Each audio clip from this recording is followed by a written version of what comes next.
berbeda lah ya. Terus yang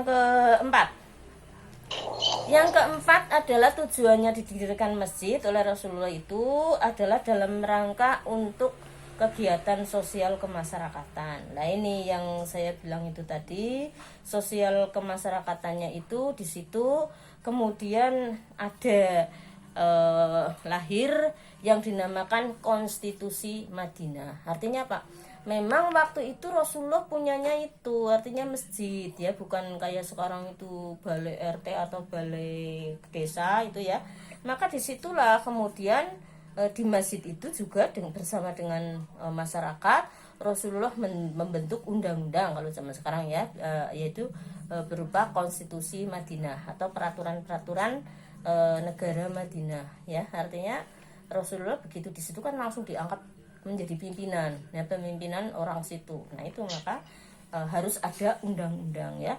Dimanapun ada suatu organisasi, dimanapun ada suatu komunitas, itu sebaiknya segera dibikin peraturan, itulah ya yang disebut konstitusi. Boleh kalau luas, kalau tinggi, kalau formal itu konstitusi. Nah kalau kita ya, kalau semacam baru tingkat RT ya peraturan lah ya, peraturan warga RT itu misalnya, itu seperti itu. Udah. Nah setelah itu wah, orang Mekah itu panas ya kan, panas banget. Ternyata Islam berkembang, kok malah hijrah ke Madinah, kok malah banyak yang mendukung gitu ya. Nah maka lebih panas, lebih merasa sangat tersinggung, merasa sangat tersaingi, merasa sangat ya kalah dan sebagainya. Maka kemudian di sini mulailah kaum Quraisy itu tadi ya, yang di Mekah itu tadi melakukan hal-hal yang mulai makin keras ya. Yaitu apa di sini? Yang pertama ini di sini ya, berperang ya. Kenapa sampai memerangi ya? Ya tadi sih nggak suka gitu ya. Kemudian di sini berperang yang pertama, perang pertama ya, untuk mempertahankan dari hak milik dengan di situ ya, karena diperangi gitu ya, diperangi oleh orang kafir Quraisy. Nah yang kedua untuk menjaga keselamatan dan penyebaran Islam ini ya. Ini nah karena negara Madinah itu tadi diperangi ya, karena sudah semakin diterima di Madinah, orang Quraisy itu mengutus tentara perang ke sana ya.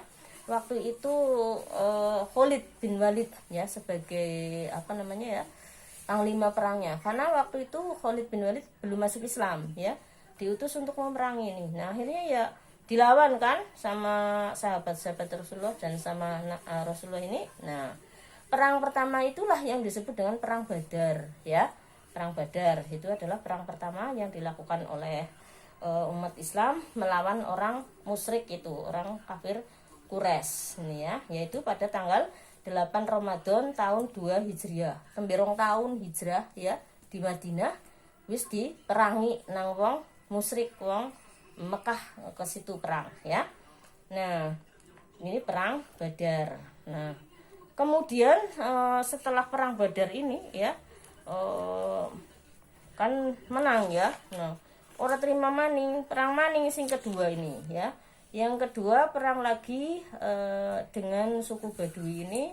Nah, perang yang kedua ini pada tahun ketiga Hijriah membawa 3.000 pasukan ya, sudah mulai banyak itu. Menambah lagi itu Khalid bin Walid ya. Jadi 3.000 pasukan nih datang ke situ merangi lagi ya.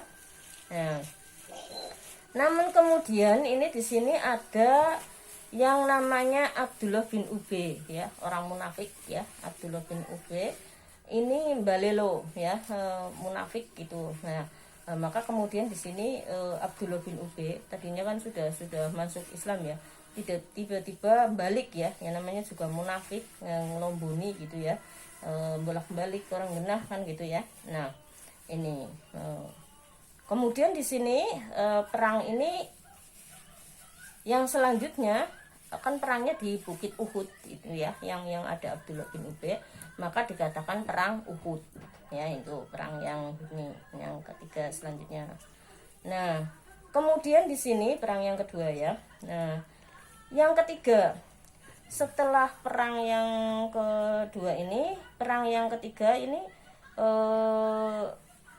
berlanjut ya. Nah, dari berlanjutnya ini kemudian dinamakan perang Khandaq ya, perang Khandaq karena atas nama atas saran Salman Al Farisi waktu itu dibuat parit Khandaq ya. Khandaq itu cara parit atau selokan ya, kalen. Kenapa?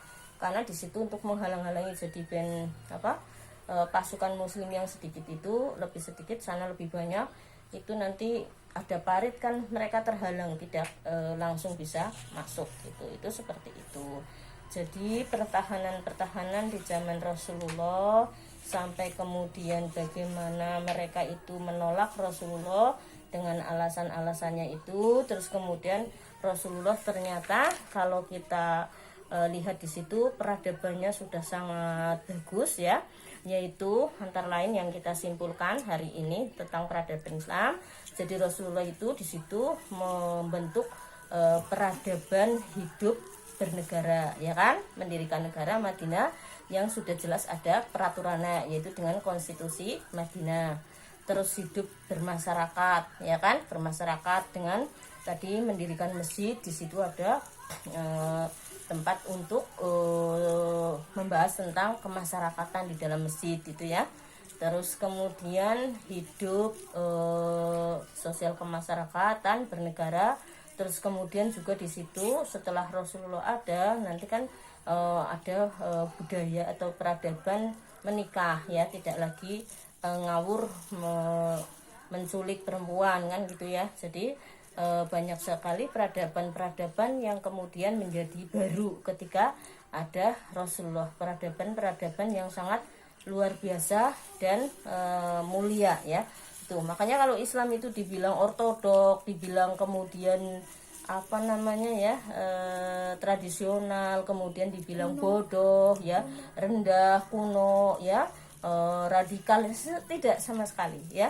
Justru Islamlah yang membawa peradaban dunia yang diawali dari Mekah atau dari Arab sana, yang tadinya peradabannya itu sangat rusak ya, sangat tidak manusiawi. Ketika Islam datang, ketika Rasulullah Muhammad diutus menjadi nabi, menjadi rasul, maka kemudian peradaban disitulah dimulai, peradaban yang sangat mulia, yang sangat hebat, yaitu peradaban Islam ya. Itu sampai sekarang. Jadi sampean jangan mudah terprovokasi kalau dibilang Islam itu bodoh ya, Islam itu kuno, Islam itu naif dan sebagainya. Jangan mau, karena Islam itu nyatanya tidak seperti itu. Islam itu sangat hebat, sangat mulia dan lain-lain. Justru Islam itu yang menjadi tolak pertama itu artinya menjadi dasar, menjadi pondasi peradaban dunia yang sekarang menjadi santun dan sebagainya, tidak ngawur ya. Dulu kan ngawur gitu ya, perebutan harta ya, dulu siapa yang kuat itu yang menang. Nah, tapi dalam Islam tidak seperti itu. Kalau hak milik seseorang tidak boleh direbut, tapi harus harus ya ada istilah wakaf, ada istilah infak, ada istilah hibah, yaitu ada dalam Islam ya. Kalau dalam dulu nggak seperti itu, yang mana ya direbut aja kan gitu. Nah itu jadi banyak sekali peradaban Islam pada masa Rasulullah yang di situ menjadi peradaban yang dibiasakan sampai sekarang, yang sesungguhnya itu adalah peradaban yang sangat mulia dan sangat maju. Saya kira yang SPI-nya sampai sini dulu. Nah sekarang kita lanjutkan ke hadis dakwah langsung ya.